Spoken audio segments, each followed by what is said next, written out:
2 года назад у меня произошел один странный случай. Мне тогда было 13 лет.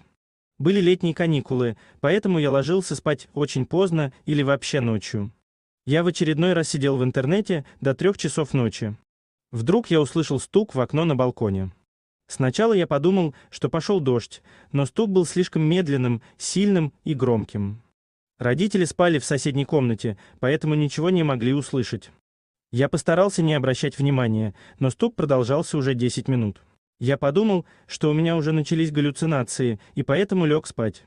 Я проснулся уже в 11 часов. На балконе стояли родители и что-то высматривали.